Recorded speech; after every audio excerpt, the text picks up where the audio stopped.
everyone. Sorry guys, YouTube is acting up, so I just have to quickly sort this out. I don't know what it's doing. I can't see the behind the scenes of it all. Return to YouTube Studio. Hey Montana Sky, hey Erin, hey Pugs, hey Bella Blue. Hey everyone that's coming in, welcome. Welcome to the replay viewers. I hope that you enjoy the replay. Okay, so let me pop this back up whilst I'm trying to fix everything.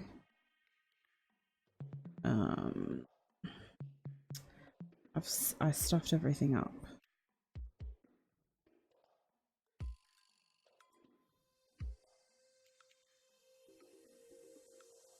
Here we go. There we go. Hey Gingerlocks, hey Nat. Hey Stacey Marie. Okay, so before we get into it, I need to work out where my stream is because I don't know, for those of you who don't stream, YouTube has they're rolling out a new system and it's awful. Finally, I found it. Okay, I take back my comments. I found it. Hey Bunny Bobs, hey Andrew. Okay, so I've got that in. Okay, so we are live on YouTube, DLive, Periscope, and kindly Restream has given me 2 weeks of using their premium membership, and we're able to restream into the Facebook group All Things True Crime. So hey to those watching in the Facebook group. And I've just set up an alert bot so that hopefully if anyone on DLive actually contributes, I will be able to see it, because I haven't been able to, and I apologize because I just realized people were donating and I didn't realize. Hey Jody, how is everyone? Is everyone ready for Christmas or whatever holiday you celebrate? For me, I celebrate Christmas, and for me it's Monday, so it's the 23rd. So it's Christmas Eve. So I am kind of ready. As ready as I can be. Actually, no, I lie. I still need to buy one more present, but I think I know what I'm going to get. And speaking of which, I should probably let you guys know about the plans for Christmas. So in American time, I actually put it up on my community. Let me get my phone so that I don't oh, someone's donated. Let's see if the thing came up. It did. Jody, thank you. Yay, it works. That's so exciting. I'm so glad that it works. That's really cool. Stacey says she's ready as she's going to get. A couple of people aren't ready. Well, you guys, if you're in America, you get an extra day to prepare. Whereas I don't. But yeah, I'm looking forward to Christmas. Looking forward to treating Bella to lots of presents. But so the plan for Christmas, it's up on my community post. I will be taking Christmas Day and Boxing Day off, which is Boxing Day is the day after Christmas, and in Australia it's a thing. It's a public holiday. It's basically our version of Black Friday in America. So if you're in America, I will be live Monday. I will be off Tuesday and Wednesday, and then live on Thursday. If you're Australian, I am live now Monday. I will be on tomorrow night. I'll be off Wednesday, Thursday, and live on Friday. And tomorrow's live will be Christmas themed. We're going to look at Christmas crimes. You love peace and quiet? I like peace and quiet too. You'll be spending 24 hours in New York by yourself. Do you know what? I think that you could still have an amazing time in New York by yourself. You could go and find some nice food. I think the atmosphere would be amazing. You love after Christmas? I love Boxing Day a lot. I really do. Leftovers, lots of sales. I may like it a little bit more than Christmas Day. And I love Christmas Eve too. I love watching Christmas movies. So let's get into it. Don't forget to share this out, guys, with anyone who is also interested in true crime and in this case. This case is... we all know about this case. Jayme Closs, I think, is very near and dear to a lot of people. Oh, Jenna, that sounds lovely. I'm spending Christmas at home with my dogs as well, with my dog and my bunnies.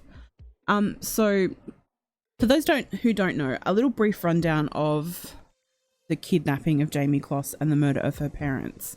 On October 15th, hang on one sec. On October 15th of 2018, Jake Patterson pushes his way through the Kloss residence in Barron, Wisconsin, and he kills Jayme Closs by shooting him, and he kills Denise Closs and abducts 13-year-old Jayme Closs. And this case really affected so many, and so many people were invested in it in real time. And for 88 days, people looked and searched, and people were online doing lives and really trying to find Jayme and hoping for the best. And miraculously, on January 10th, Jayme escapes the home of her abductor and comes across a neighbor who is walking her dog, and she immediately recognizes Jayme, takes her to a neighbor's home, and they call 911, and she is safe. Hey Jaina. Hey Sophia. Hey Miley. Hi Denise. Hey Deidre.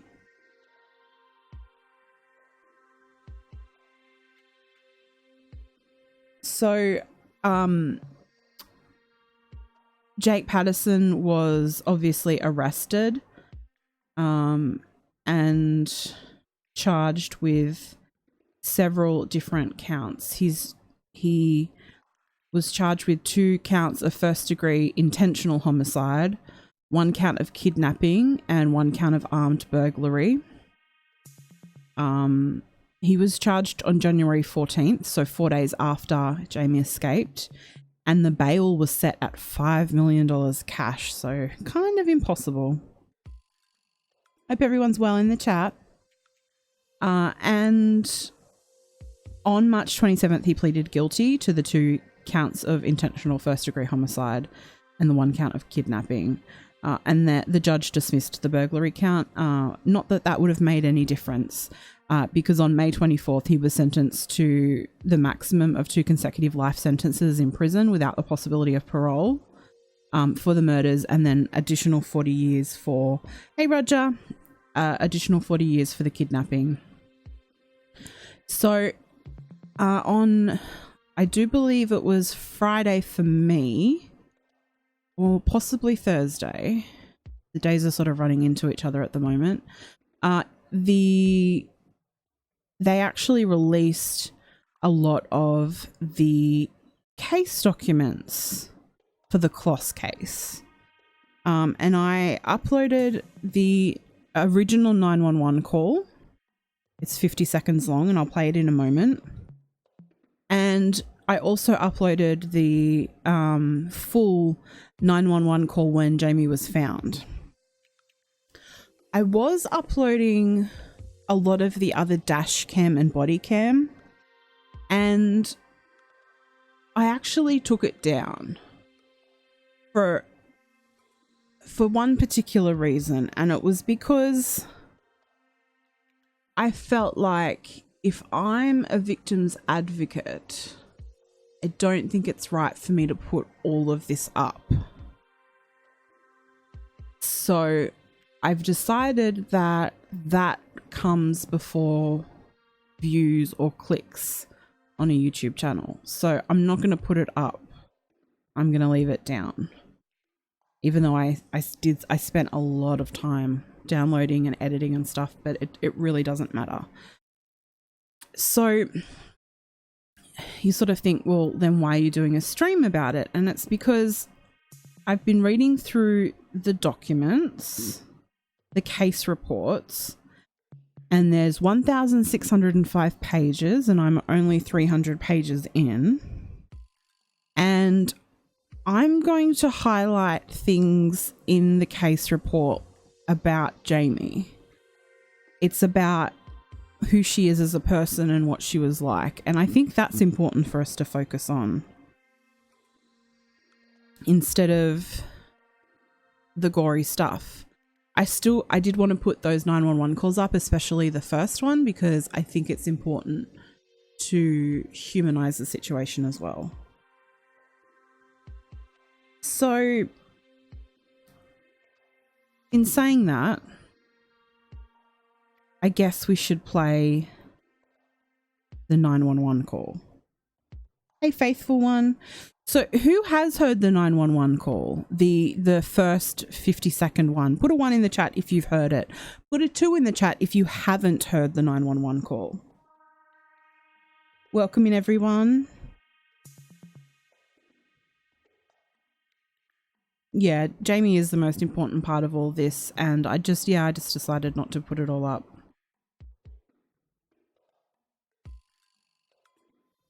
Exactly, Bella Blue. And going through it, it does give you a lot of information about Jayme, and I've taken notes of when to what pages to look at. So we've got a mixed bag here. Some people have heard the 911 and some people haven't. So what I will say is, hey Connie, is I'll play it and I might actually loop it. I'm going to put it on full volume. Let me just make sure that it's on full volume, which is not going to be pleasant for anyone, but I think it's important to put it on full volume. So I just want to do a warning that there is some screaming, obviously, in it. And let me just quickly put that on loop.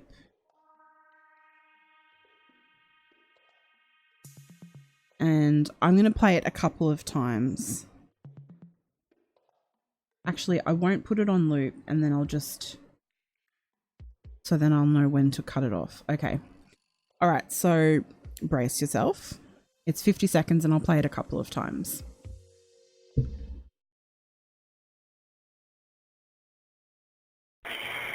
Devon County 911, where is your husband? Somebody at one farm.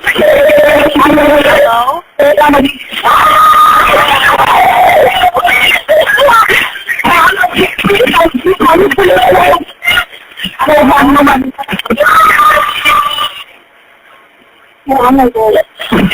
Hello?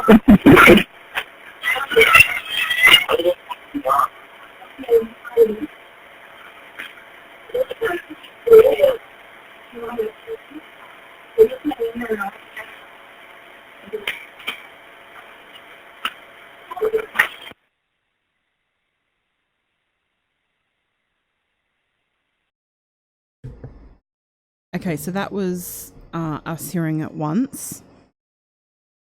And I'll play it again because, as Pug says, that you can actually hear that she's yelling out, screaming out, mum in it. So we'll play it one more time.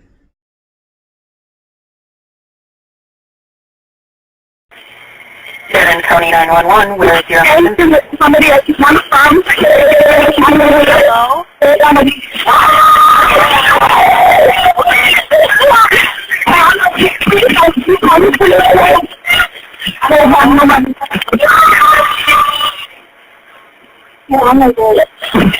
Hello?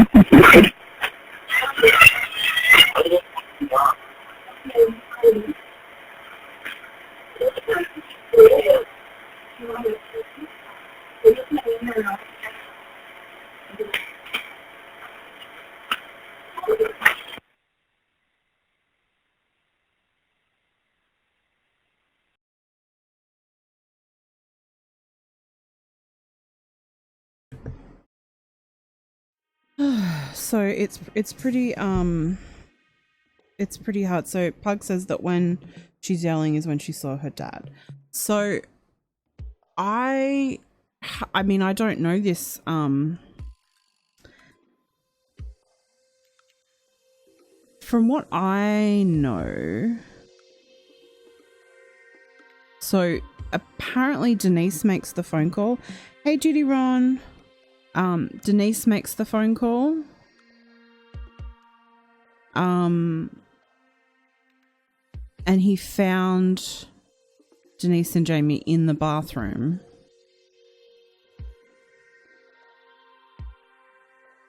But how does that tie in though with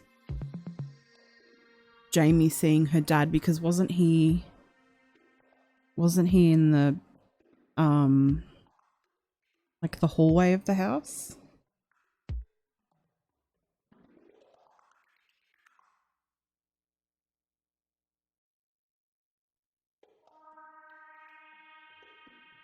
Let me just see.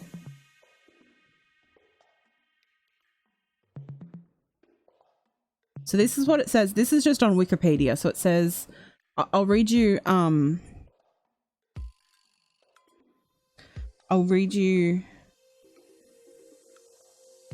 okay, that makes sense. I'll read you what it has and we'll see how close to correct this is. And it's probably in the documents, but I'm only on page 300 because there's 1,605 pages. Hey, Dr. Rob. Hey, Jane Doe. Welcome in, everyone. We've only just gotten started. Is it edited at all? I don't think so.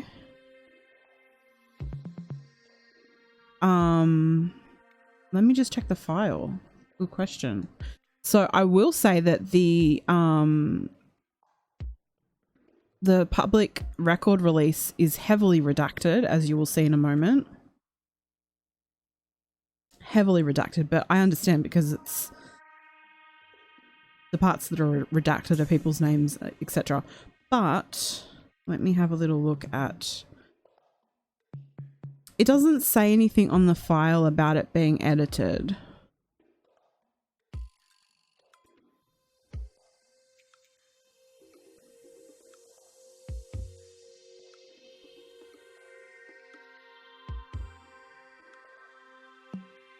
Hey, Earthbound Spirit. Okay, so this is what Wikipedia says. We'll see how factual this is. Jayme Lynn Closs was the only child of James and Denise Closs of Barron, Wisconsin. On October 5th, 2018, Jake Patterson drove to the Closs home to kidnap Jayme Closs, but was deterred by activity in the home and afraid he would leave witnesses. He made a second attempt 2 days later, but was again afraid to leave witnesses. On October 15th, he made a third visit, this time armed with a shotgun. Shortly before 12:53 a.m. Central Time, Patterson parked his car at the end of the driveway. Wearing a black coat and ski mask, he approached the front door of the home carrying the shotgun. James Closs, 56, shone a light on Patterson through the glass portion of the front door and asked him to show his badge. Patterson said, "Open the effing door." Patterson fired once, fatally shooting Kloss. Forcing his way into the house, Patterson checked every room in the house because he wanted no witnesses left behind. He found the bathroom door locked and began shooting it down. Inside the bathroom were Denise Closs, 46, and Jayme. Denise was comforting Jayme, who was crying loudly. At 12:53 a.m., Denise Closs makes the 911 call. Even reading it, it's just horrific. While Denise Closs did not speak, the operator heard a disturbance and yelling before the phone call was disconnected. When the dispatcher called the number back, they reached the voicemail of Denise Closs. Patterson bound Jayme's wrists and ankles using duct tape, then fatally shot Denise Closs. He dragged Jayme outside, almost slipping on blood, placed her in the trunk of his car and drove away. The police arrived 4 minutes later than the 911 call. 4 minutes after the 911 call. Patterson told investigators that he pulled over 20 seconds down the road from the house while deputies sped by with emergency lights and sirens on. Neighbours said they heard 2 gunshots but dismissed them since hunting was common in the homes. Hey Tracy L. Hey Southern Mum. Hey JLN. Yeah, you can sort of hear. So should we no worries, Judy Ron, thank you. Should we listen to it again? Would you guys like to listen to the, because it's so short as well and so much happens, I think you sort of need to listen to it a couple of times to sort of dissect it all.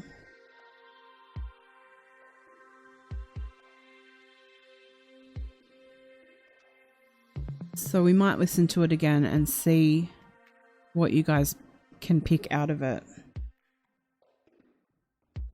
Let me get that back up. I'll pop that. The only problem with this, annoyingly, actually, I could try and do it a different way so that I can hear it as well. Let's do that.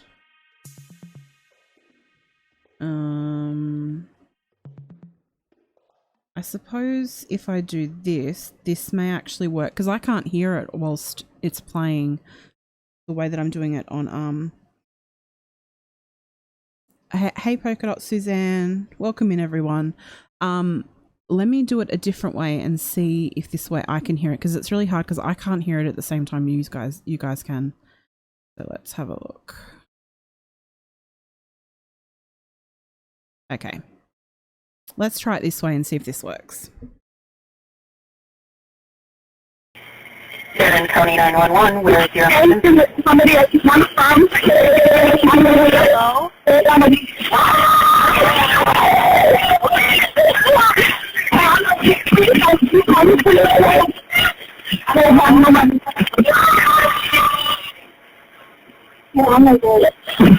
Hello?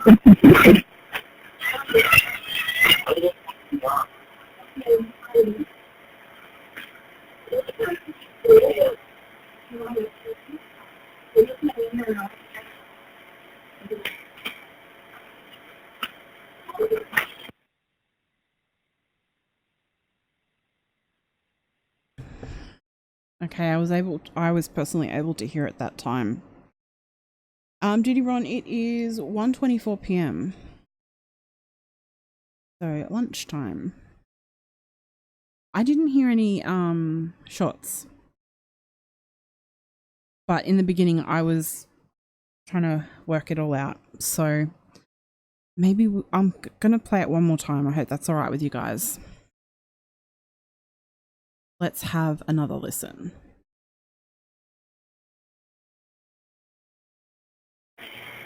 7 County 911, where is your husband? Somebody at one farm. Hello?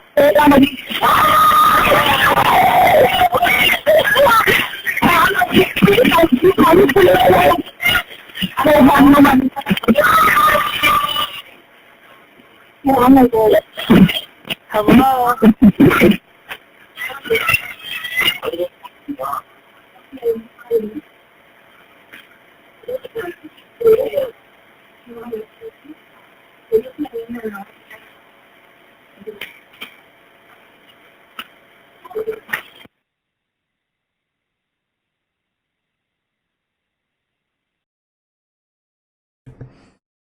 I guess I have a lot of questions. The only thing about saying that though wasn't there only 2 shots? I think there was only 2 shots, right?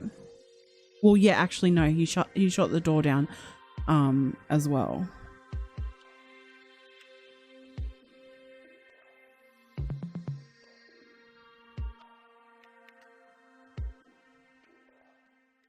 It is heartbreaking to listen to. It isn't very clear. And I also wonder why or how the phone disconnected. Because I'm going to assume it's probably a touch screen phone.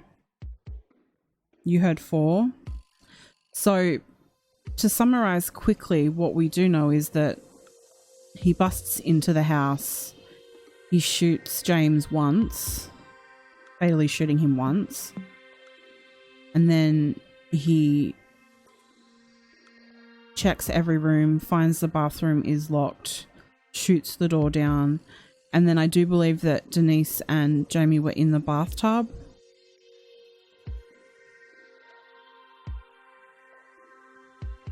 Thank you, Pugs. Pugs knows a lot about this case. I do know that. So, I mean, that would make sense if he took the phone off her and turned it off, because I'm like, why did the call end so abruptly? So I'm assuming he then gains access, obviously, to the bathroom. And it's just hard because I'm picturing it happening. I think we all are. We just picture what happens in those moments.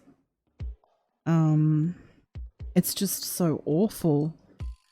And the hardest part is that that's only the beginning of her nightmare.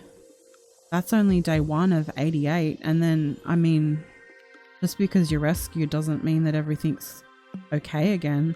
I sort of mentioned that with another case that I've been looking at. Just because someone's found, it doesn't mean that the book is closed. It means it's the next chapter of healing. I am using OBS and I have Streamlabs set up to run. I'm not streaming through Streamlabs. I'm just using that for the timer for the bot.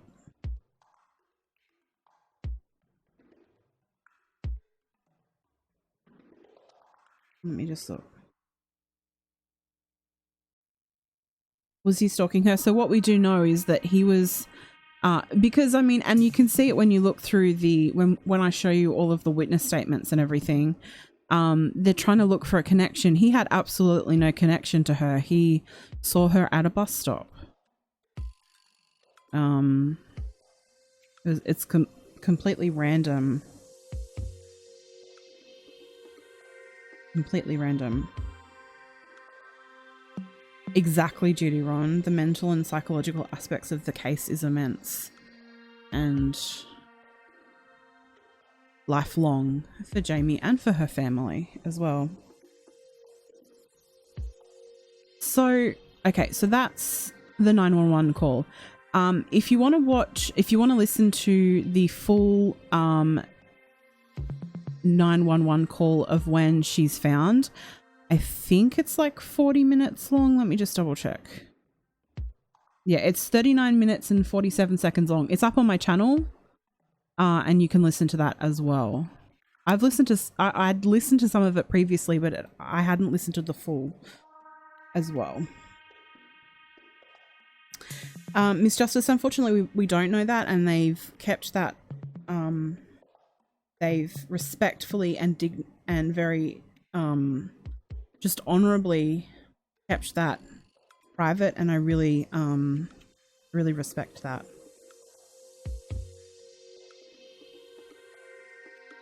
She's such a brave young lady, Bella Blue. So true.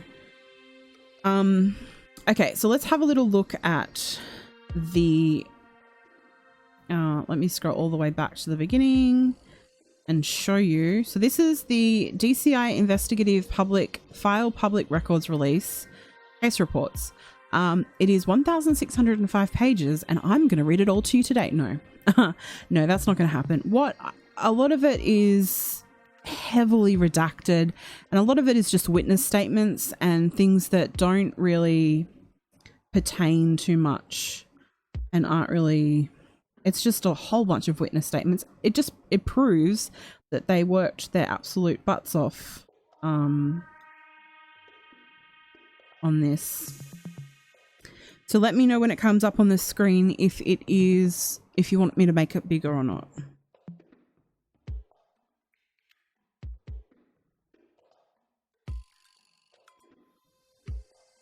I'm just waiting for it to load up. Sophia Howard, the kidnapping was on the 15th of October 2018, and she escaped on the 10th of January of this year. Okay, so let's scroll. Let me look through my notes and see where the first page is. So it's just a whole bunch of pages like this.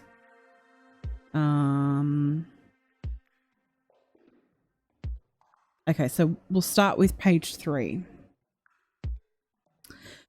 On October 15th, 2018 at approximately 11 a.m. So just for clarification, the phone call, the events happened at like 12:53 a.m. The 911 call was made. So technically it's October 15th, but it's just sort of past midnight. So on October 15th, 2018 at approximately 11 a.m, SA, I don't know what SA is, someone tell me please. Joseph Welsh was contacted by SAC Robert Powell by phone. SAC Powell told SA Welsh he was in contact with the Barron County Sheriff's Office and the Federal Bureau of Investigation, and they were requesting assistance with a double homicide and child abduction in Barron County, Wisconsin. SAC Powell told SA Welsh to respond. SA Welsh were told there would be other DCI agents responding to the Barron County Sheriff's Office. SA Welsh responded to the Barron County Sheriff's Office and met with several investigators from the Barron County Sheriff's Office and agents from the FBI. SA Welsh were told on... Interesting pronoun. SA Welsh were told on October 15th, 2018 at approximately 12:53 a.m. the Barron County Sheriff's Office received a 911 call from a cell phone belonging to Denise J. Closs. The 911 dispatcher was able to hear noise on the phone, but they weren't able to understand what was being said on the phone. The Barron County Dispatch Center was able to trace the call to the address. I'm not going to read the address out. The Barron County Sheriff's Office deputies responded to the address and upon checking the perimeter windows discovered a deceased male just inside the front door to the residence. Upon making entry, they discovered the male had been shot in the head. A further search of the home revealed a deceased female who appeared to have barricaded herself in the bathroom. The bathroom door was destroyed and she was located inside. She also sustained a gunshot wound to the head. Both subjects are married and have a 13-year-old daughter. That daughter was not located inside the residence and is believed to have been abducted by the homicide suspect or suspects. The victims have been identified as James M. Closs and his spouse Denise J. Closs. They are the parents of the missing child Jayme L. Closs. SA Welch recommends this case be opened and act as a repository for all reports relating to this investigation.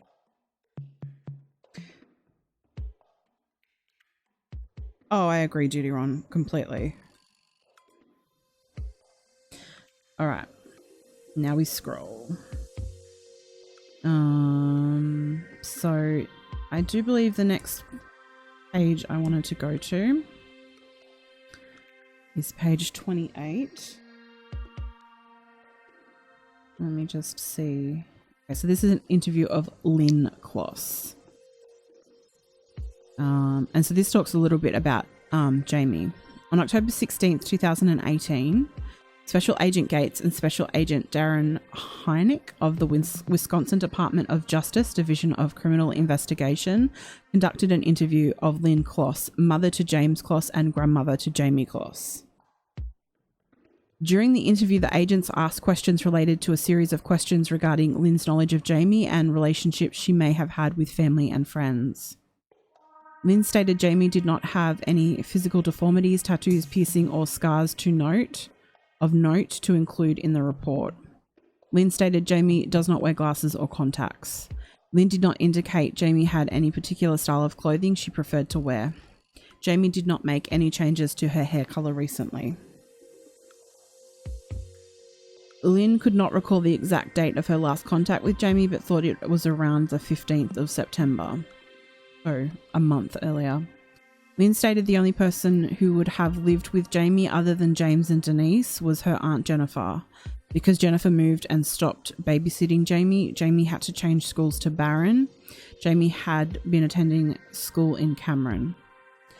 Lynn described Denise and Jayme's relationship to be perfect. Lynn stated Denise worshipped Jayme because she didn't think she was ever going to have children and did not have any after Jayme. James was loving father but worked a lot. Jayme and Denise attended church regularly, but James did not attend. Lynn thought an estimate of every other week attendance at church was accurate. When asked about debt, Lynn stated James liked to pay his bills. I don't know anyone that likes to pay their bills. Anyway. James received a letter from a hospital stay threatening to garnish his wages if the bill was not paid in full. Lynn borrowed James the money to pay the bill, and James had intended on paying the debt to Lynn. James had borrowed money one time in the past for a septic issue, but paid the debt to Lynn. James and Denise lived within their means for the most part. James would pick up extra shifts if needed to make ends meet. Lynn did not report a history of abuse between James and Denise or onto Jayme. Lynn reported James drank a lot of beer and had recently been told he smoked marijuana, but she did not know about that prior to the incident. When asked about relationships with friends and family, Lynn said Jayme was very shy and had a really hard time adjusting when the family was over because the rest of the children are very boisterous. Jayme had lots of friends from the dance team and had a large birthday party earlier that year. Lynn said she was always with and so I'm not sure what the redacted is, but could not remember her name. Oh, so it's probably describing a person. Lynn said the two were a good combination because the friend was much more outgoing than Jayme.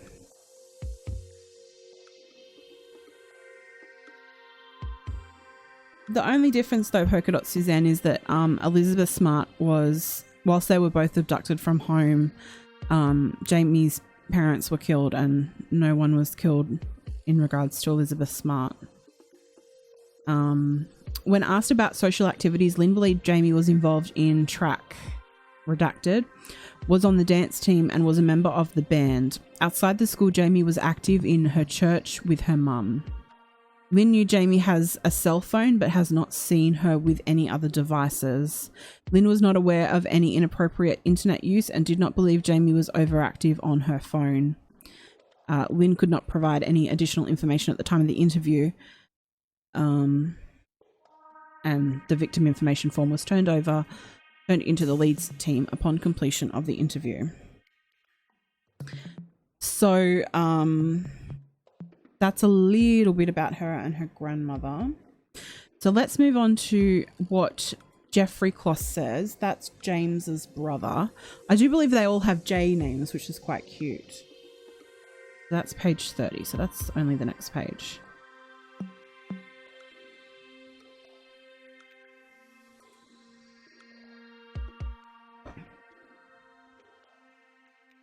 I'm just reading back comments.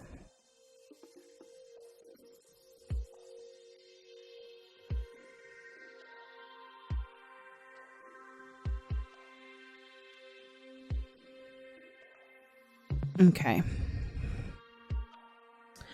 Alrighty. So yeah, you'll see lots of redacted stuff coming up.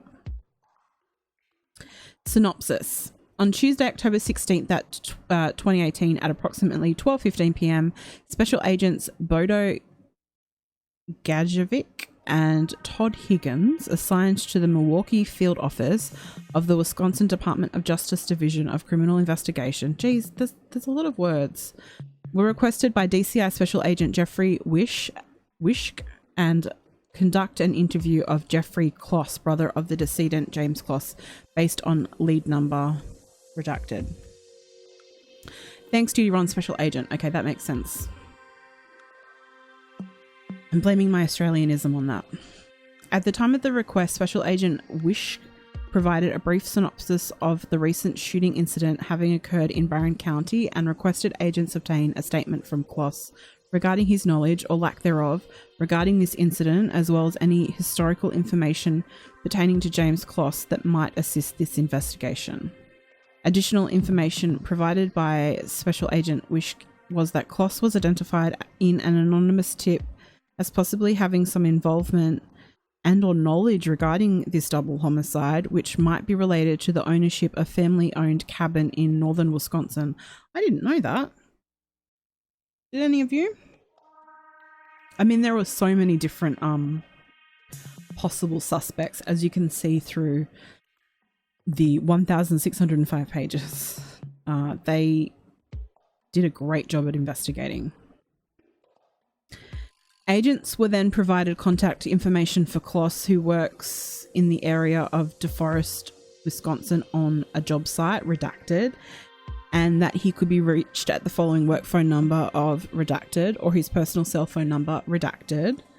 At approximately 1 p.m, agents contacted Kloss via his work cell phone, who provided agents with his work address of redacted, Madison, Wisconsin, and further provided instruction on how to locate him upon arrival. Hey, Melody.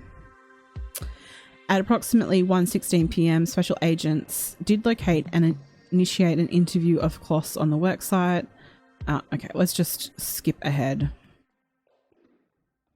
Kloss identified himself as Jeffrey Douglas Kloss with a date of birth redacted, stating he resides at redacted, Wisconsin, which is a residence he has owned for the past 10 years with his wife. That's just boring stuff. We don't need to hear that. When asked for his cell phone number, it appeared that Kloss had difficulty remembering his cell phone number. Kloss then paused momentarily and stated that his cell phone is currently broken and inoperable, stating that he will be getting a new cell phone with a completely new cell phone number shortly. That's interesting.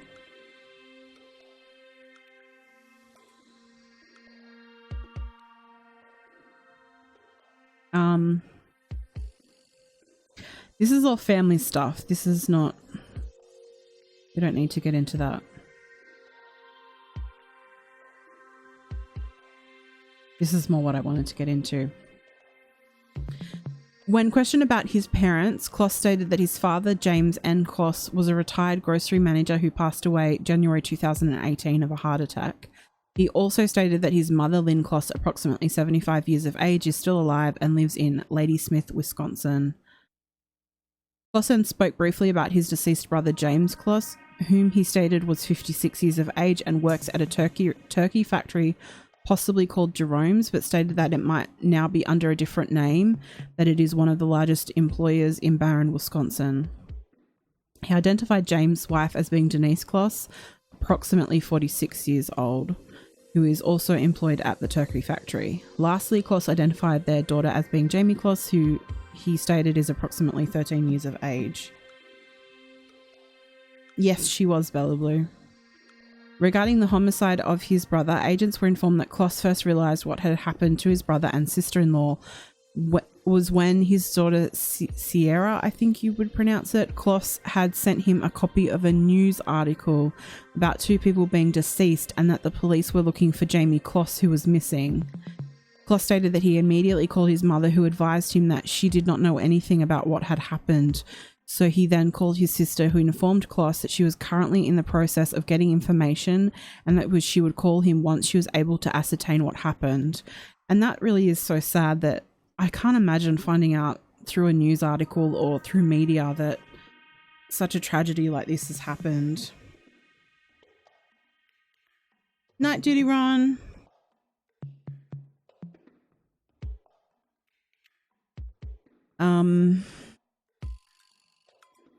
When questioned regarding his brother, Kloss stated that Jayme Closs was somewhat detached from their family.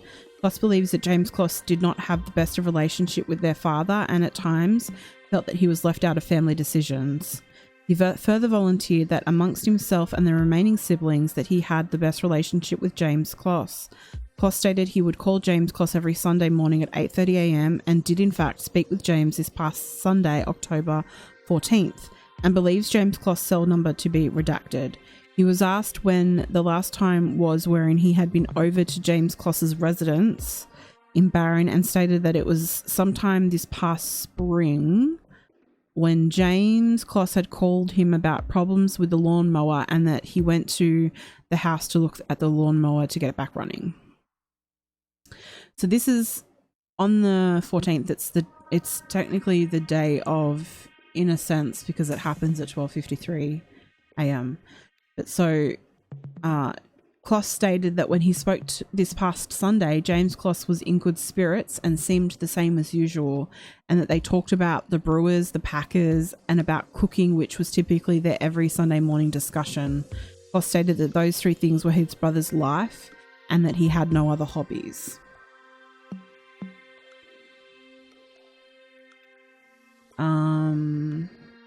Kloss stated that Jayme Closs used to be a hunter but hasn't hunted in several years, and that they had recently had a discussion about the brothers getting together and going hunting this year, and had tentative plans to do so when hunting season opened on November 18th, 2018. When asked if Jayme Closs possessed any weapons, he responded stating he was aware that Jayme Closs owned a... See, I don't even know how to .270 rifle. And a 30-30 rifle, but was unaware where in the residence they were kept. That's me being Australian and not knowing anything about guns. When asked if he was aware of Jayme Closs ever mentioning any problems with certain individuals around his neighbourhood or at his place of employment, he recalls a conversation several weeks back wherein Jayme Closs mentioned getting into some verbal argument with some of his fellow employees at a gas station near their place of employment, and that these co-workers were Minnesota Vikings fans, but that Kloss believed is just to be friendly verbal banter about whose team was better. He also stated that Jayme Closs talked about at times about the Somalis that worked at the turkey factory and about their odd habits, especially their eating habits, but never really bad-mouthed them.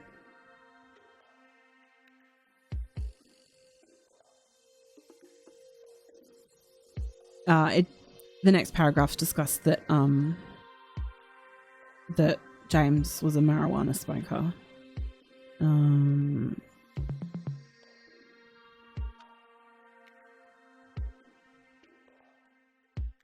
Hey Remy. Okay, so then they talk about they go into discussing about an anonymous tip because there's an issue with the family, but I'm not going to get into like fully because this is page 36 of 1605.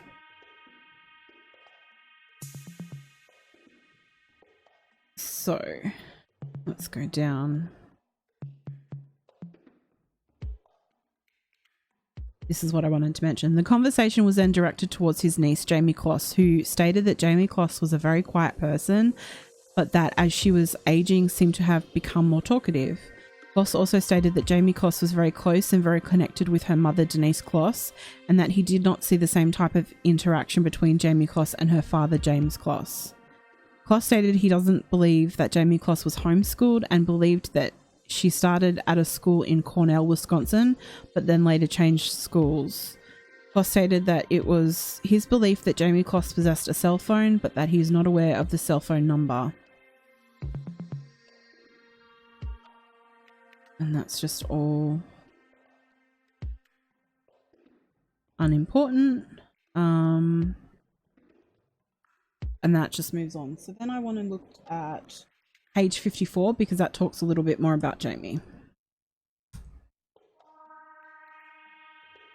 Miss Justice, are you talking about the interview,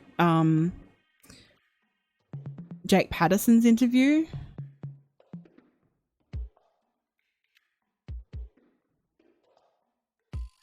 Okay. So this is a report. The interview is of Kelly L. Englehart. Now let me see. Okay, so this is what I wanted to talk about. So this is the interview. So Special Agent Waterstreet, along with Special Agent Tamra Pollack, met with Englehart in an office area at Englehart's mother's residence in Ladysmith, Wisconsin. Englehart agreed to speak with agents over the homicide of her brother Jayme Closs and the disappearance of her niece Jayme Closs. Hey Mandy. You sure are, Remy D. Englehart said she really didn't, as long as it's not the C word, I don't do the C word. Englehart said she really didn't see Jayme much. Jayme was painfully shy and usually when she came over for family functions would stick close to her mother Denise. James was a family man but usually worked 50 to 60 hours a week, so it was mostly Jayme and Denise that did everything together. Jayme was usually groomed well, wore trendy style clothing, and was never disrespectful or had any indications of bad behaviour. Jayme was usually on her phone a lot and didn't interact with the family much. Englehart said because James wasn't overly involved in Jayme's life, there wasn't much contact with that side of the family. It was clear Jayme felt more comfortable with Denise's side of the family than James. Jayme was especially close to Lindsay, unknown last name, who was Denise's niece. Hey Dee Dee. Jayme and Lindsay did a lot together. Englehart didn't know much about Lindsay other than Lindsay worked as a jailer for the Barron County Sheriff's Office. Jayme and Denise would often go on girl weekends where Denise would rent a hotel and she and Jayme would go swimming or go shopping or just spend time together. Oh, that's just heartbreaking to know that they can't do that anymore. That's such a special relationship. Englehart did not think Jayme had a boyfriend, and as she was always with her mother. However, Jayme did have a core of about 10 friends that she did a lot of things with. Jayme was never the leader of the group, however, and then there's some redacted information.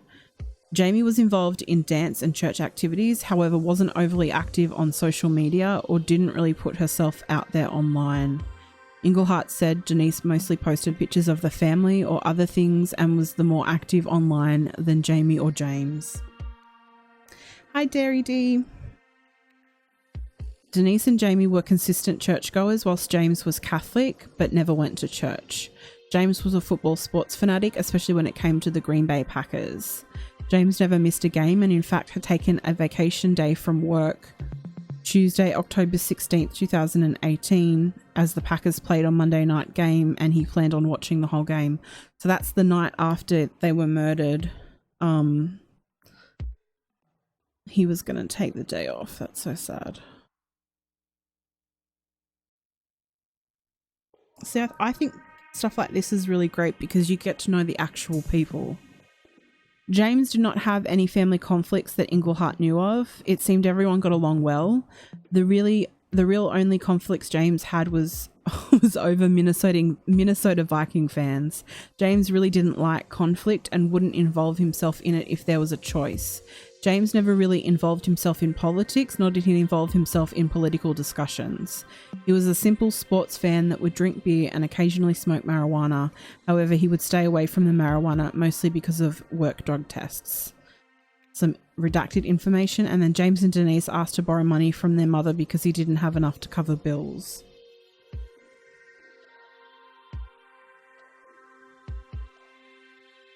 Englehart added that because of childcare issues, Jayme went to Cameron Elementary School because Denise's family lived in Cameron and she would go there after school. Jayme recently transferred to Barron Middle School because James and Denise felt Jayme was old enough now to take care of herself after school. Englehart thought that Jayme was able to adjust to the change of schools well and was doing well in school academically. Englehart said Jayme was someone who couldn't adjust to change well, and Englehart believed that if Jayme was abducted by someone she didn't know, she would be scared to death. That's awful. Okay, so let's go to the next section that I was going to look at. Okay, so 77. So this talks about the day,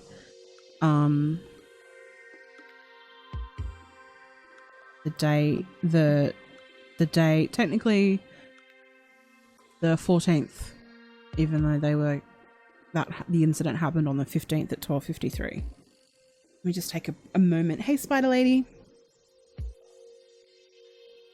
I mean, this is so hard and sad, but it's nice to learn about Denise and James and to learn about Jayme, and I'm just hoping that she's doing well at the moment. When you think about it, actually, this is the first Christmas. Her last Christmas was hell. It was absolute hell. And so I hope that this Christmas will be very, very, very bittersweet. And I will think of her on Christmas. Because last Christmas she was held captive. It's awful.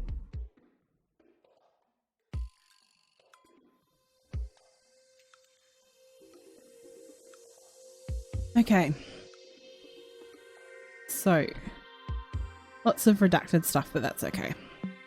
On Monday, October 15th at 2018, at approximately 3:46 p.m, Special Agent Mary Van Schoik and FBI Special Agent Redacted interviewed AH at Barron, Wisconsin, on the screen porch reference. On the screen porch reference the death of Denise Closs, herein referred to as Denise, and Jayme Closs, and the disappearance of Jayme Closs. It's quite hard when everything's redacted. Special agents identified themselves using their issued credentials and explained why they wanted to speak with the family members. AH stated that she understood and would speak with special agents. On Sunday, October 14th, 2018, A had a birthday party for her 4-year-old son at Redacted. Denise and Jayme arrived at approximately noon, but James did not attend. Denise gifted H's son a farm playset. Jayme was on her phone for most of the party, but that was not abnormal. Well, no, because she's 13. Denise and Jayme left the party at approximately 4 p.m. Sometime in the evening, A sent Denise a picture of her son playing with the farm set, and Denise responded. Jayme had a prepaid cell phone and used Snapchat. A was not sure if Jayme liked to play online games. A person was Jayme's closest friend. Jayme did not have a boyfriend. Jayme was very happy but very shy. Jayme wore nice clothing. Redacted. A was not sure if Jayme took any medications. Jayme would never ask for help if she needed it. Jayme was probably closest to Jennifer Smith, herein referenced to as Jennifer. Jennifer was Jayme's aunt and godmother. When Jayme went to Cameron's schools, Jayme went to Jennifer's daily before school. A felt if Jayme needed to go anywhere safe, she would go to Jennifer's. A did not know if Jayme had anyone's phone numbers memorized. Jayme switched to Barron Middle School when Jennifer moved to Redacted. Jayme might have been involved in choir or band and was in track. A lot of redacted information. Denise never talked about James. Denise drove a small white sport utility vehicle. A did not believe Denise had any enemies. Denise and her ex-husband Denny are Lindsay Smith's godparents. And that just talks about the pickup truck, but it also says A believed that they had a normal married life and did not know of any marital issues. When Jayme was little, Denise often slept with her. A did not know if James and Denise had any money problems. There was no mention of abuse in the relationship. Okay, so let's move on. There's some more information on page 83 about Jayme. I mean, she sounds like an incredible person, an incredible 13-year-old. Very sweet, respectful, on her phone, which is so typical.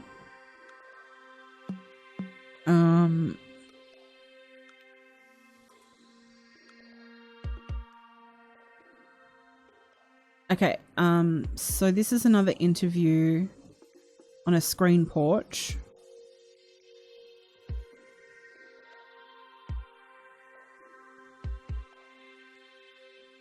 And the interview Tyrell Sakura, and I'll just call him Tyrell. Tyrell stated he understood and he would speak to special agents. Tyrell's mother was SS. Denise was his aunt and Jayme was his cousin. Tyrell worked at Sakura Prime Painting Company. A few weeks ago, Denise and Jayme visited Tyrell on a job site for a short time. For approximately 1 month in 2014, Tyrell lived with the Klosses at their home, and he slept in Jayme's room near the main door until his apartment was ready. Jayme slept in James and Denise's room. At times, Denise would sleep in the living room, so Jayme and James would have more room and better sleep. In approximately 2015, Tyrell touched up the exterior paint at the home. In 2017, Tyrell was at the home for a family event. Overall, Tyrell believed it was a happy home. This is more information about her. Jayme was very happy, passive, shy, and close with her friends. James and Jayme would joke around and seemed to have a good relationship.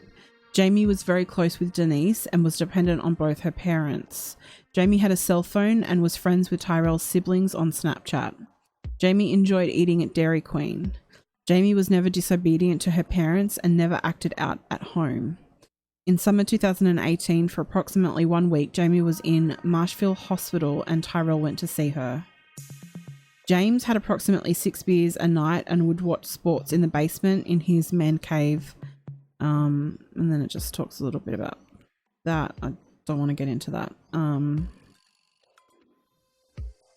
Apparently James and Denise liked gambling and would go to the casino. That's fun. Oh, that's cute. James and Denise enjoyed gambling and earned free stays at the casino. Frequently they would take Jayme along and she enjoyed swimming in the hotels. James and Denise both start work at approximately 6 a.m. and return home at 3 p.m. And that's not really all that interesting. Okay, the next, I did 83. Okay, so then 202 is about James's sister again, I do believe.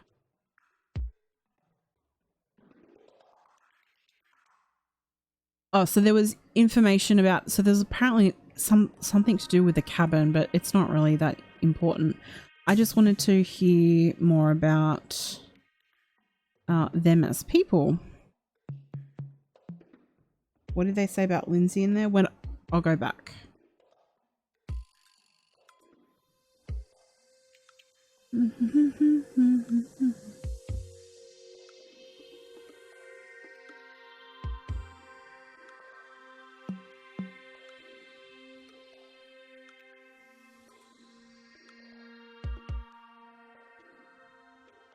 I know I saw it and I can't.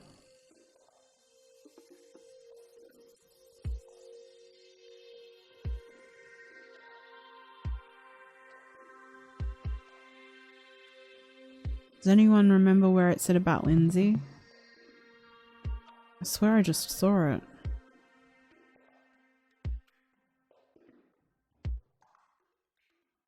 Unless I went past it.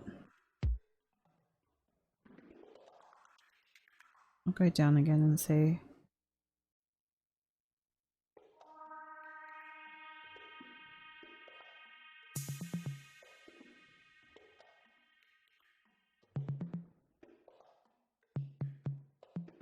I don't know, but if you email me, I can just email you this whole thing if you want to go through it yourself. Okay, let's go back. 203.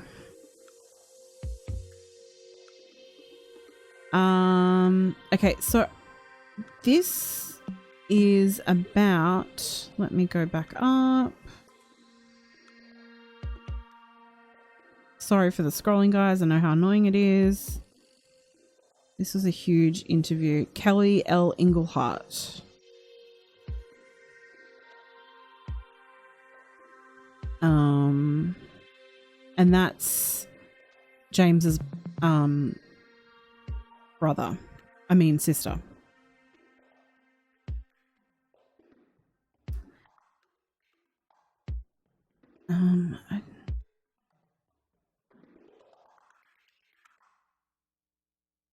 Okay, so I wanted to read all of this.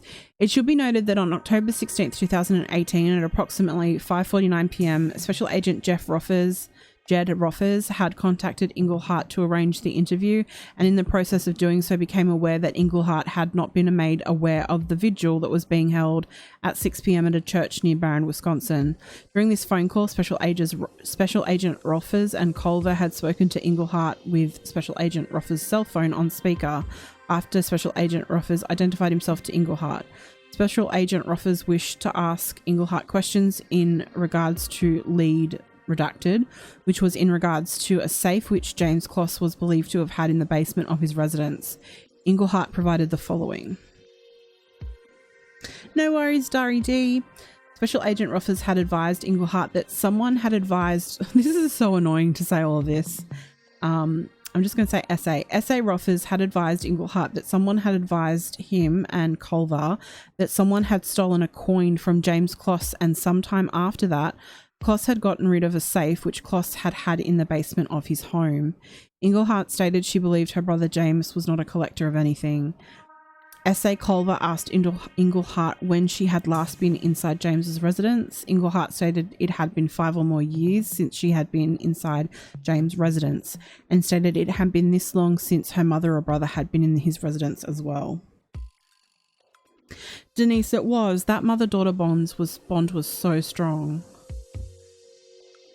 S.A. Roffers asked Englehart what kind of relationship she had with her brother James.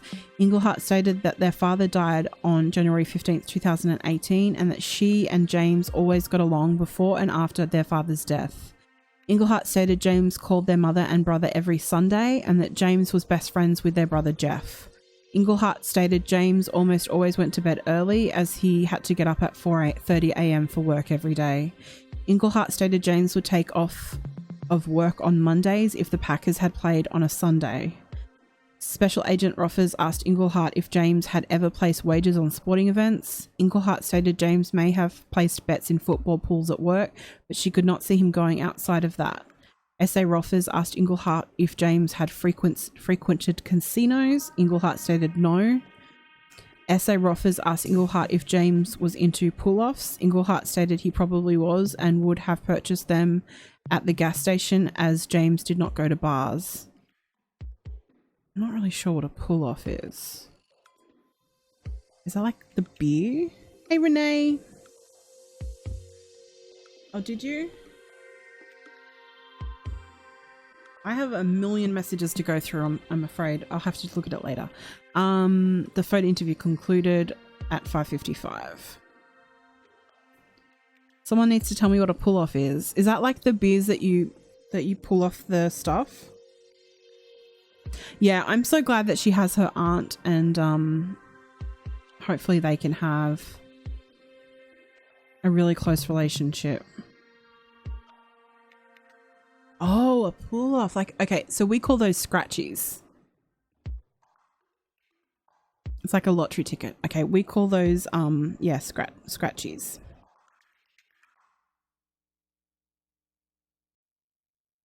Oh, sorry, I missed your earlier message, Renee. No worries, you go rest. You go rest.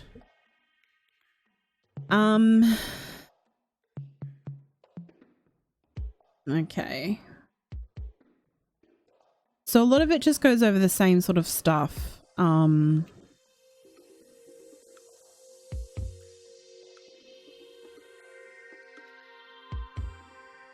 liked this part though. S.A. Culver asked Englehart if she was aware of Jim and Denise having had any financial problems. Englehart stated Denise shopped and stated her and Jayme had everything they wanted. Englehart stated Denise rented hotel rooms for Jayme's birthday parties and for New Year's Eve, but stated Jim only went once when there was a room rented. It was just nice that they did fun things like that together, like mother-daughter things. Englehart stated that the last birthday party Denise had for Jayme was in July of 2018 at a hotel with a pool located in Rice Cake. Rice Cake. Oh, sorry guys. Rice Lake, Wisconsin. Englehart could not recall the name of the hotel. Culver asked Englehart if she had been there. Englehart stated that she had not, but would have been told about it by Denise or by Englehart's mother, Lynn Kloss. Englehart stated Denise had Jayme's friends stay overnight at these hotel birthday parties. That sounds like so much fun. Englehart indicated Denise had these birthday parties for Jayme at hotels because at home Jayme was only ever allowed to have one female friend stay overnight at a time. Englehart stated that Jim probably didn't want to have more than one of Jayme's friends stay overnight during sleepovers. That sounds like so much fun.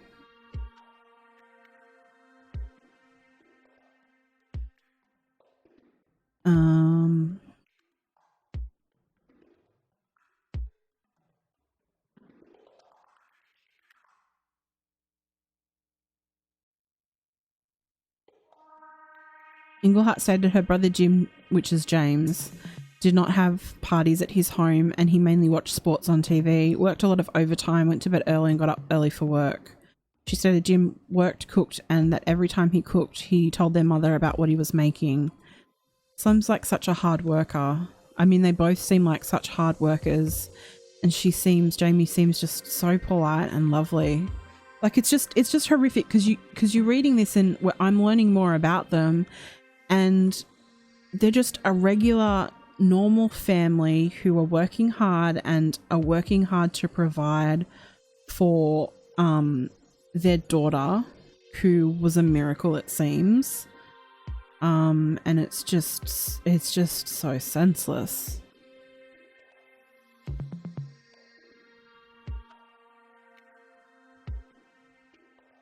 Okay, where was my next page I wanted to go to? 245. Okay, so I wanted to point this out.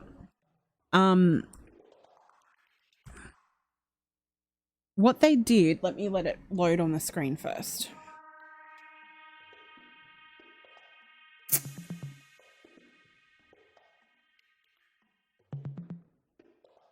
My thing's behind. So it should load in a second. But basically, I personally think I don't know every single detail of this case. It's not one of those cases for me, but from what I can tell, the police worked their absolute butts off on this case, and they did everything they possibly could, including, which I'm sure is probably standard operational procedure, but they questioned every single registered sex offender in the area, because it goes through all of them here. And I think we come up to even reports of I think we're coming up to like photos of cars that were sent in, because every single tip was followed up. It's crazy. Oh, and I wanted to mention this as well. I think I wrote this down as well. So they also looked into the life insurance policy. On the 15th of October 2018, Special Agent Mike Reamer and Special Agent Jeff Wisk of the Wisconsin Department of Justice of Criminal Investigation were working the double homicide of James and Denise Closs and the abduction of Jayme Closs. Special Agent Wisk had obtained beneficiary information regarding 401k and life insurance for both James and Denise at Jenny O Turkey Factory. Upon reviewing the documents, agents determined redacted was listed as one of two alternative benefits for Denise's 401k. Also listed as an alternate was redacted of Denise. James Closs was the primary beneficiary. Agents were aware redacted had been interviewed, but not regarding the life insurance. So like they looked into everything they possibly could. So I thought that was really interesting. And then we go to 272. So the amount of surveillance they went through is, hey KDF, how are you? The amount of surveillance they went through is wild. They pulled everything they possibly can, and I actually do have some videos of surveillance as well. I mean, I can show you. I can show you some of the, if you want me to, I can show you some of, there's a video, a dashcam video that I did release and I did take it down of police trying to look in the wooded area where the cell phone tower pinged from as well. But all of this is surveillance. It's just pages and pages of surveillance, and they looked at hours, hundreds of hours of videos of surveillance. This is all just surveillance. Yes, please give me a thumbs up if you haven't already. It helps me out so much. See, look at all these names. This is all just, it's just insane. They did everything they could. They really did. And then it should come up soon in a second that, that they've got photos, but they've redacted the photos. So it's just a big black box. It's kind of funny.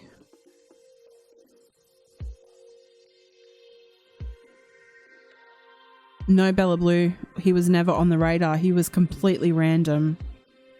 They were looking, I mean, they did everything possible, but when it's a completely random person, it just makes it so hard. Okay, so I want to go past all of the surveillance. And I'm up to, this is where I'm up to in looking through everything. So let me just go back onto the old YouTubes and see where we're at. So do you guys want to scroll through together for a little bit longer? We'll see what else we can find. This is where I'm up to, so I can't, I'll just have to scroll with you guys. So it'll probably just be quite chill as we see what we can find together.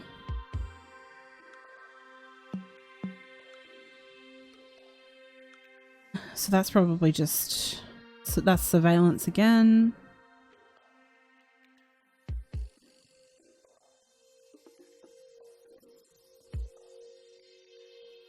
See, it's so hard to read things like this page because everything's so redacted. And Bella Blue, he was so meticulous that he shaved his entire body. He shaved his head, he shaved everywhere. He filed off his fingerprints to not leave any evidence. I mean, that's bananas to me. But I mean, look at all this redacted information. You really can't, you can't work out what any of this is. You've got no idea what they're talking about. So unfortunately, you just have to skim past it. You can't work it out.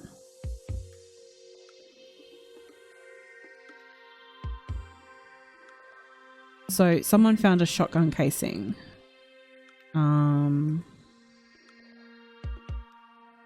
But it wasn't the same brand, so it didn't really mean anything. It is next level scary stuff, and that's why they couldn't figure it out, because that's not normal. You know, I think, I'm not a police officer and I never have been one, but I think you sort of look for patterns, and you can't look for patterns in something like this because it's out of a movie.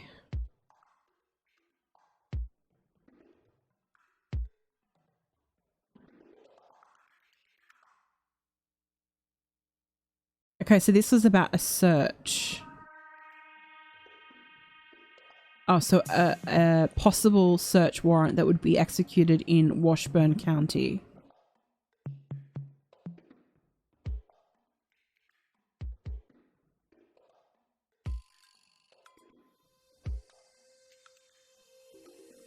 Let's look at that a little. Oh, so that's just a friend. No idea, Bella Blue. It was a different... I think it was just someone else just handing it in.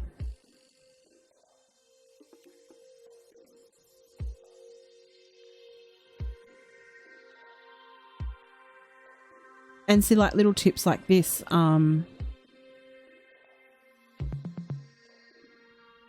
Officer McDonald provided special agents pictures of female clothing that were thrown away in a trash can within the men's bathroom at a gas station in Melrose jurisdiction. The pictures were utilised for family interviews and subsequently were eliminated by the family members who reviewed the photos.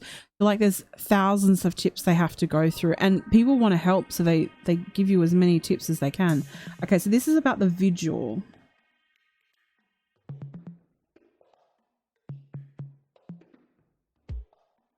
Interesting. On Tuesday, October 16th, 2018, at approximately 7 p.m, Special Agent Adam Frederick was requested to assemble a team of agents to attend the vigil service at St. Peter's Catholic Church, located at address. The following special agents attended the vigil. So a lot of agents were at the vigil. Special Agent Welsh coordinated with a patrol officer to utilize a license plate reader to record the vehicles located within the parking lot of the church and surrounding area.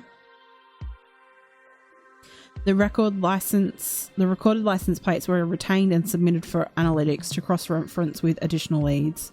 I mean, they did everything.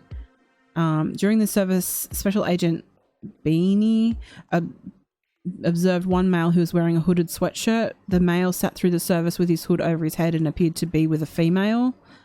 And so they thought he was sus, so they checked him out.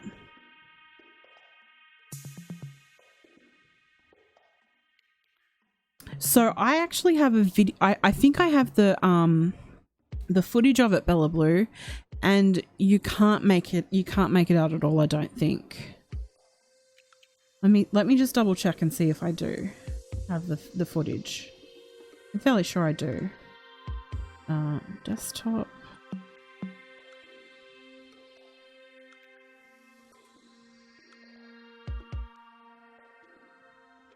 Yeah, I think it's dash cam.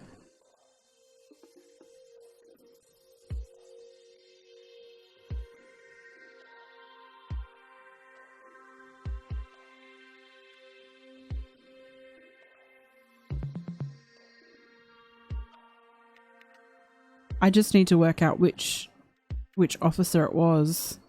I have 3 different officers' dash cams. Okay, so let's scroll past that and we'll see if there's anything else.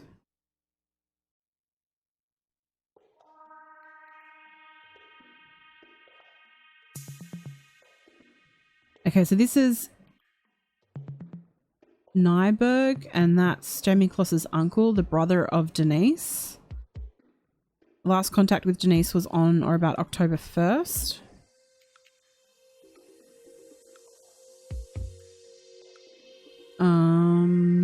He last saw Jayme in August. He knew that Jayme was called Jayme Lynn, no other nicknames. She was very quiet and smiled a lot. She was an only child and lived with her parents and their dog at their house for the past 11 years. He couldn't understand why this would happen.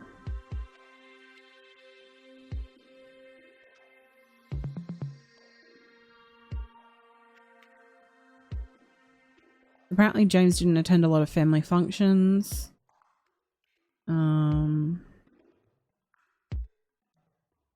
He never never suspected any abuse or anything like that. He knew that Denise and Jayme were so close.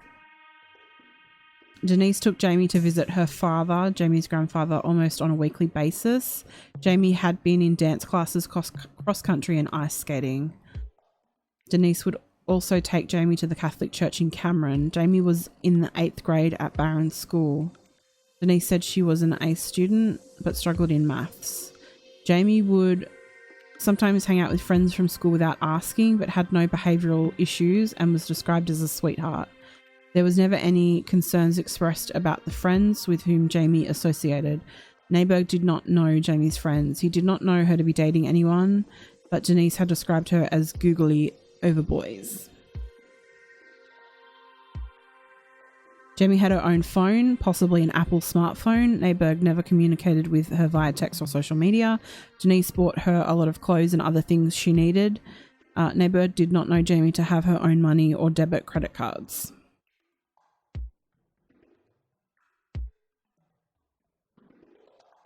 That's just that.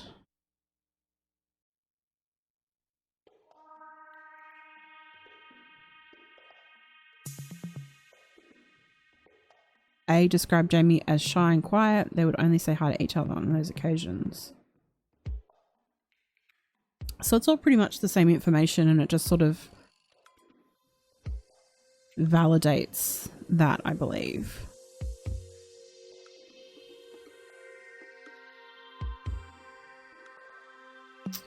This is about some evidence. It doesn't say what the evidence is though, which is kind of annoying.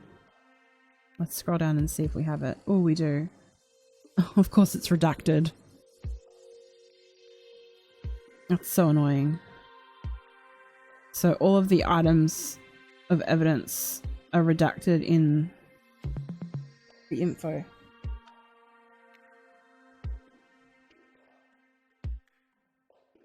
So that sucks.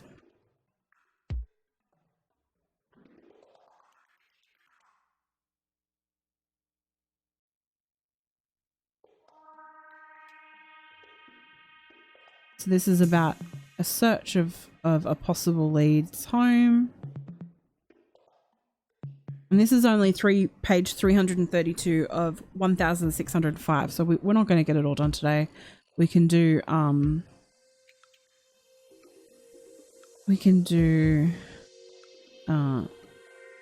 this over a couple of days.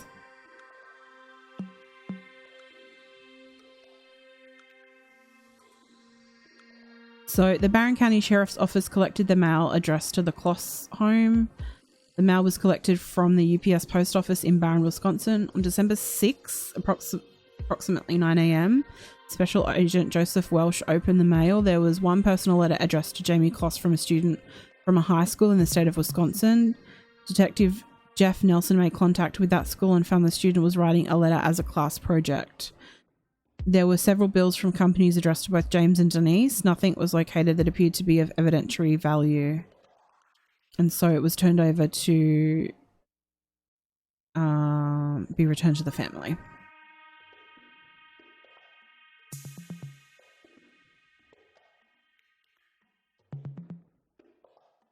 Well, this has all been redacted, so this you can't read. That's all been redacted.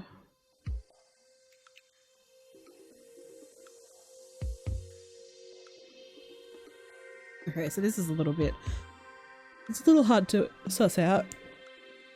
So this is about friends of Jayme's.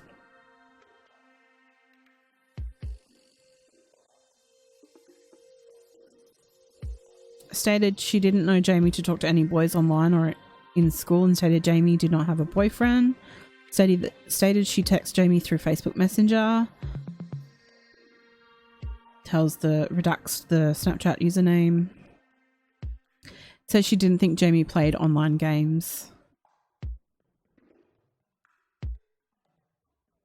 The kid was asked if she ever spent the night at Jayme's house, and she said no, but she did go to Turtle Lake Casino Hotel over the summer with Jayme and her mum.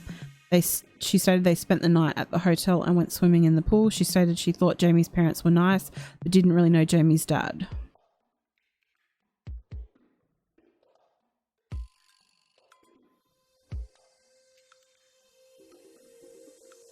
So none of this is really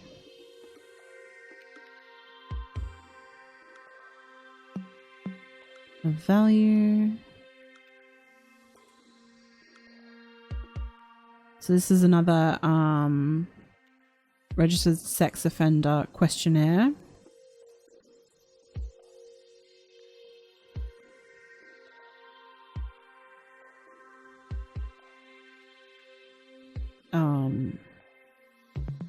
Just checking him, I suppose.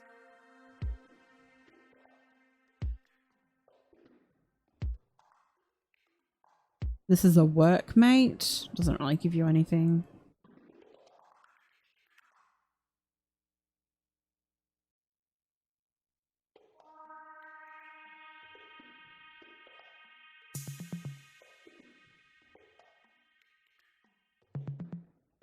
This is a search of somewhere, but it doesn't say where because it's redacted.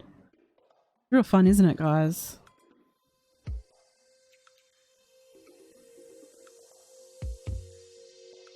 This is a tip or a lead that didn't go anywhere. It was a Florida lead.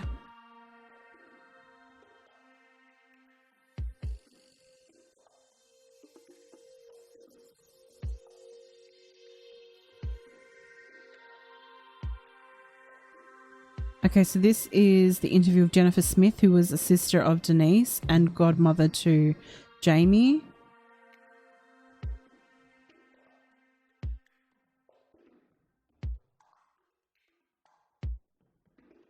Smith indicated that she was the daycare provider for Jayme when she was small and therefore had known Jayme her entire life. Smith confirmed that Jayme's parents were her primary caregivers, but Smith stated several times that she was very close to Jayme. Smith described that Jayme and her mum Denise were very close and stated this several times. She indicated Jayme's dad, James, loved her very much, but Jayme was much closer to her mum and that she was with her dad. Smith overall described Jayme to be a quiet girl, but had a very good personality.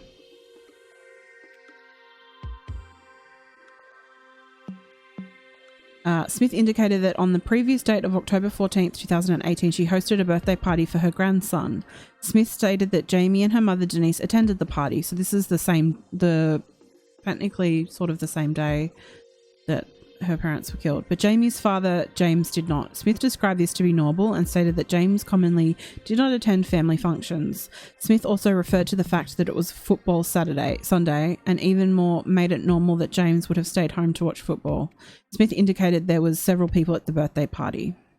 Smith thought that Jayme and Denise arrived at the birthday party at approximately 11:30 a.m. at Smith's house.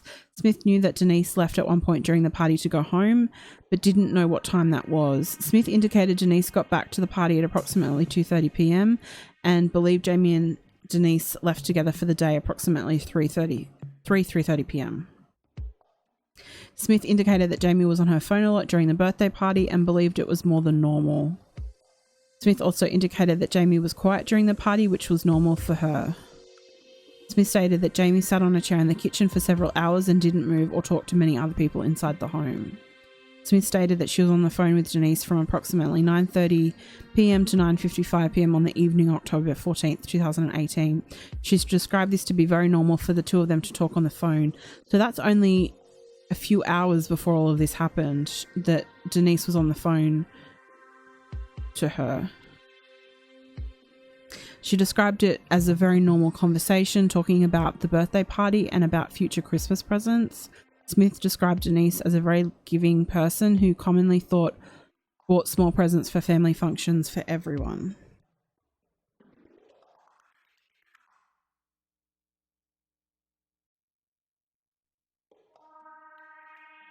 Smith described Jayme to be not as mature as other 13-year-old girls. She indicated Jayme didn't have any distinguishing characteristics and described Jayme to be very fashionable. Smith indicated James had a previous marriage before being married to Denise, but didn't know anything about James's first wife.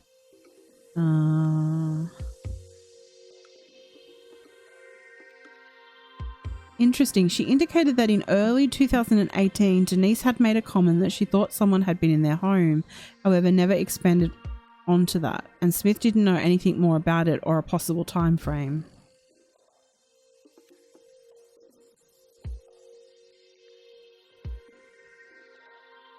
When asked about Jayme's risky behaviour, including sneaking out drugs or alcohol, Smith replied, "She's not like that." Smith indicated that she did not believe Jayme was sexually active and didn't appear to be very interested in any type of intimate relationship. Smith again indicated Jayme was very close to her mum and didn't know of anything suspicious Jayme was involved in. Smith did state that Jayme was new to the Barron School District, so she didn't know many of the people that Jayme spent time with at school.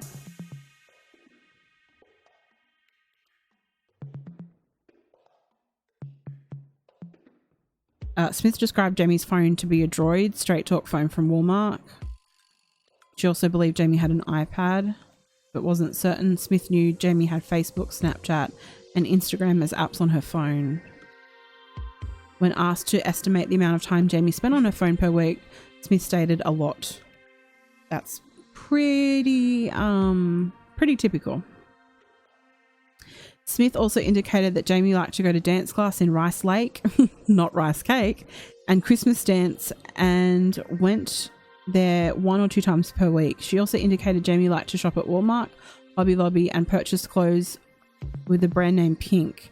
Smith indicated Jayme also likes likes to read and watch movies. She also provided information that Jayme had been in cross country or track while at Barron School and choir and band. When asked about role models for Jayme, Smith replied, "She looks up to me." Smith was visibly upset and crying during some of the interview and was notably upset after this. That would have been awful. Everyone just talks about how close she was with Denise.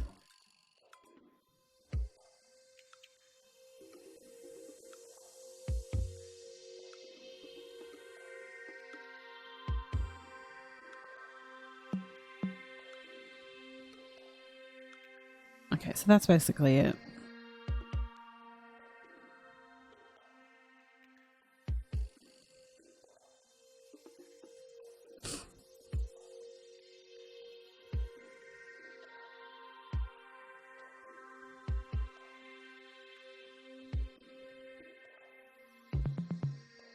That's nothing.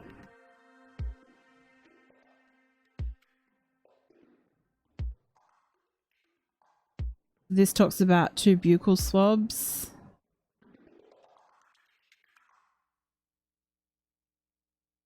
It doesn't say.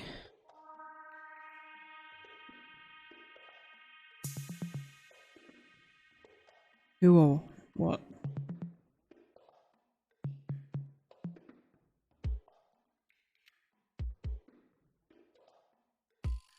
Evidence redacted.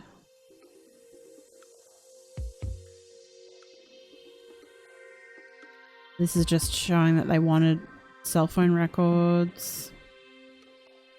Okay, here we go. There's a letter about cell phone records, cell tower information, handset location.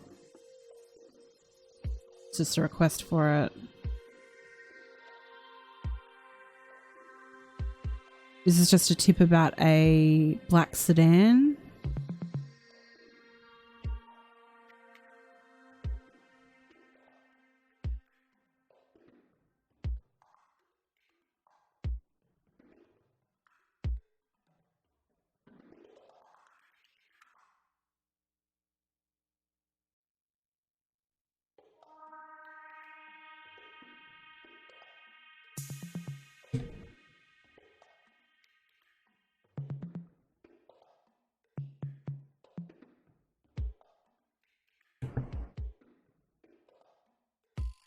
Unrelated. That's about clothing being dumped.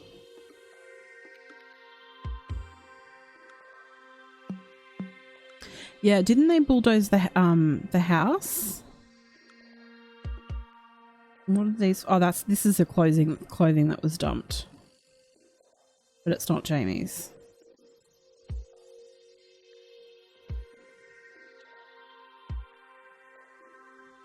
This is about juveniles. It didn't help. Had no information of value.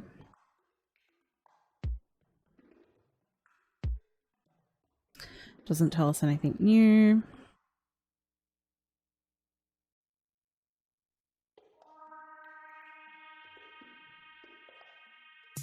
I think we'll go for another 20 minutes and then we will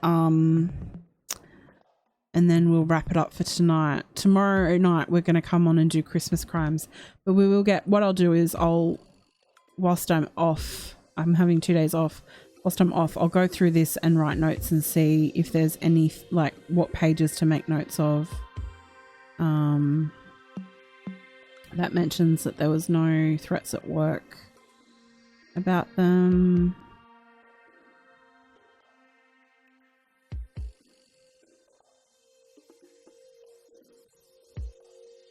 That's not related, really.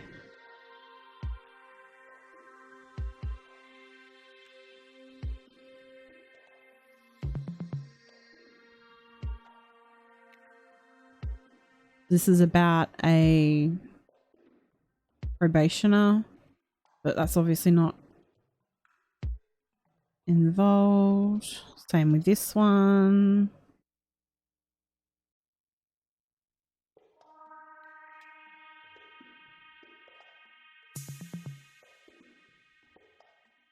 That's not involved either.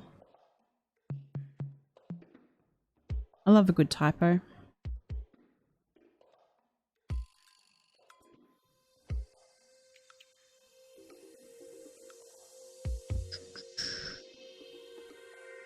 It's riveting, isn't it, guys? Can you imagine what it's like to work on it, though? It must be so mind-numbing sometimes. They went through everything. They went through with a fine-tooth comb.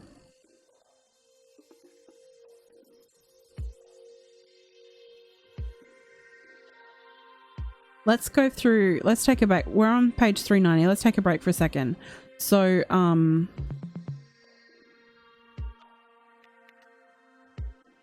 let's show you the photos of the home. Before and after.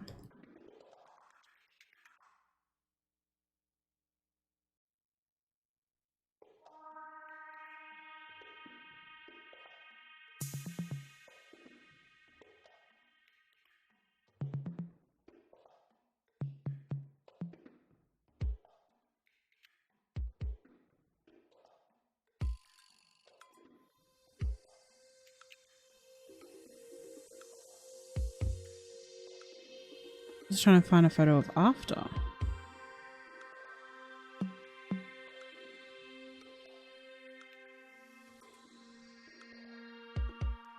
Actually, there's some videos that we can play. Here's another one. There we go. Let's watch a little video on it.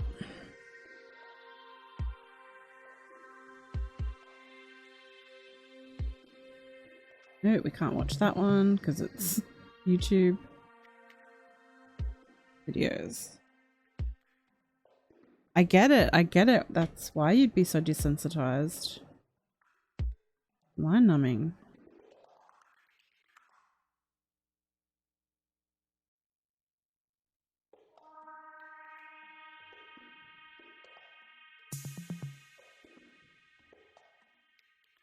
Why isn't it doing this? Oh. Inter capture.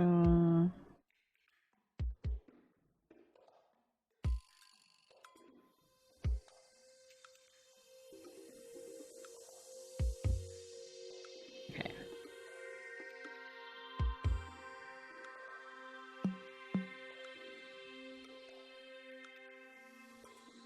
Here we go.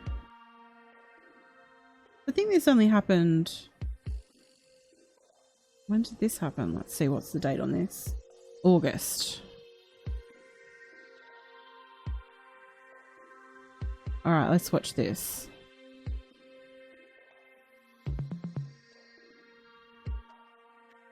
Now it won't play.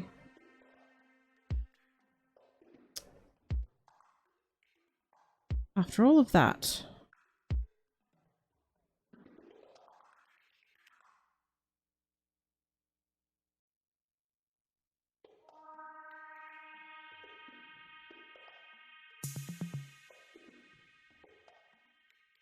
That's so annoying. I can't hear it. Can you guys hear it? I bet you can. I can't. No, it says that there's no... Oh god. That was loud. See, it doesn't play.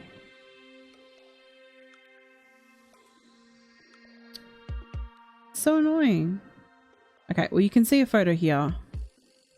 That was the home before.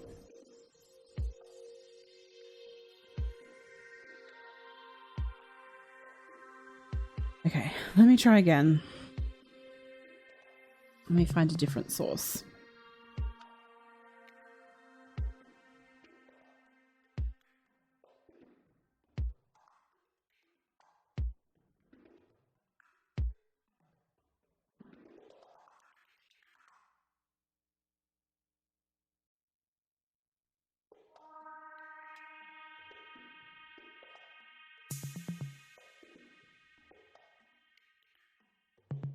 No, that doesn't work either.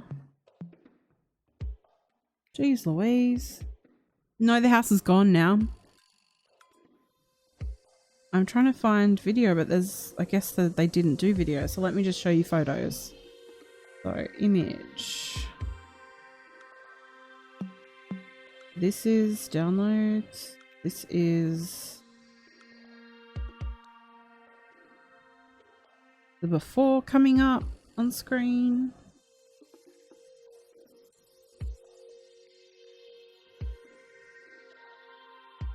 And this will be the after.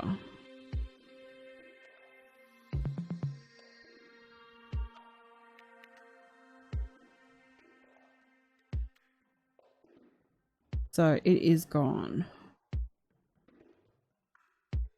Different type of season, obviously. But it's gone. The house is gone. Which I think is good. I don't know what they're going to do with the area, if they're going to do anything with it.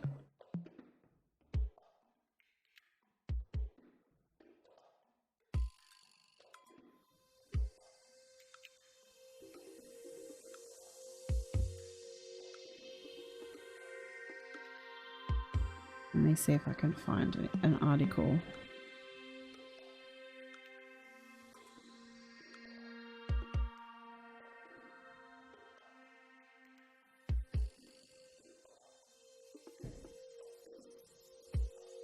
Probably didn't go back in the house either.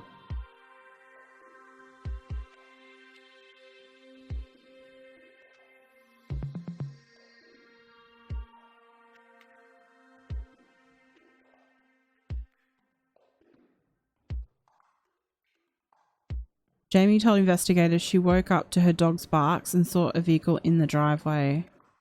As the young girl hid in the bathroom with her mother Denise, Jayme Closs went to the front door where he was shot and killed. Addison shot Jayme's mother several minutes later.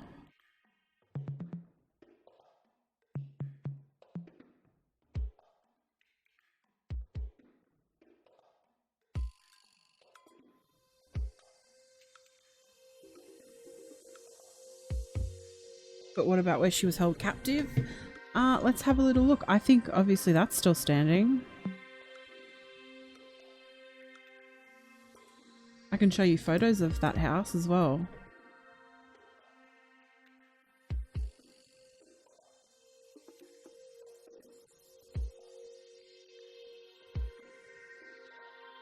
Let me put some photos up.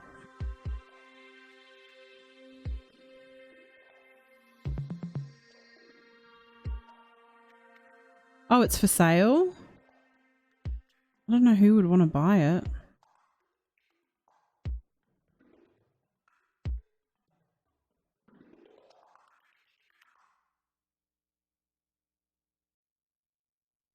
Let's see if I can put up a slideshow for you guys of photos. Makes it a little easier.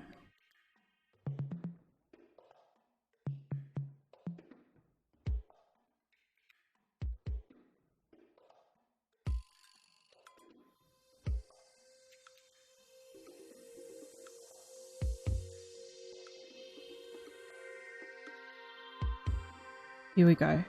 This is inside the home he was taken from.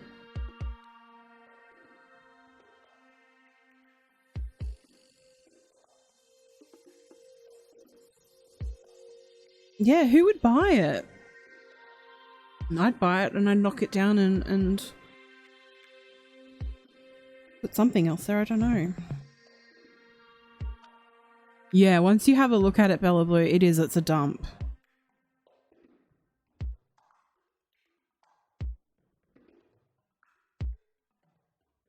Well, I mean, didn't someone, Bella Blue says a sicko maybe, I think someone actually broke into the Kloss home whilst Jayme was missing and was arrested because he didn't he steal some of, like, some underwear or something? Something really disgusting and depraved.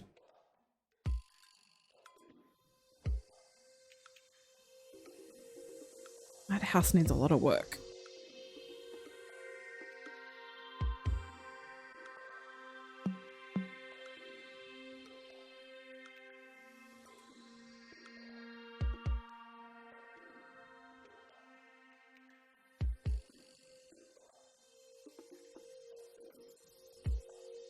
Pug says the mum and dad were remodeling it before the divorce. The dad was going to finish it and sell it last spring. Okay. That makes sense. And that's why Jake was staying there, I'm assuming.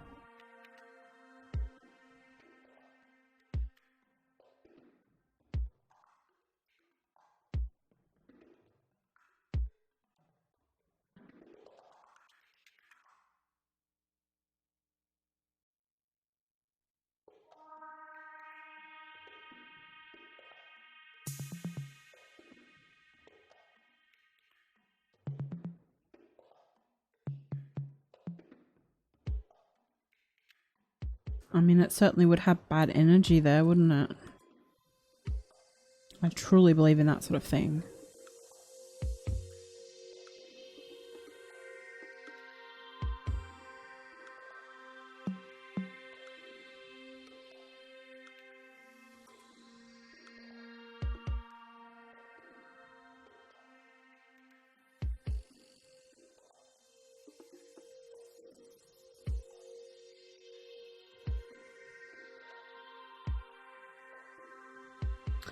So there's a whole bunch of stuff apparently that I haven't been able to go through.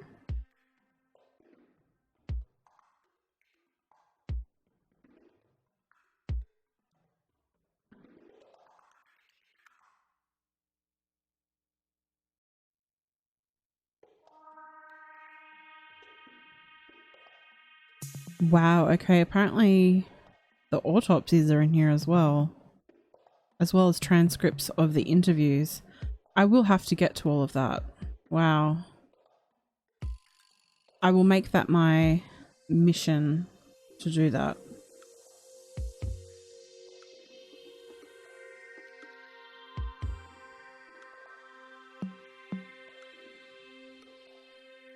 For sure. What did J.L. Lang said?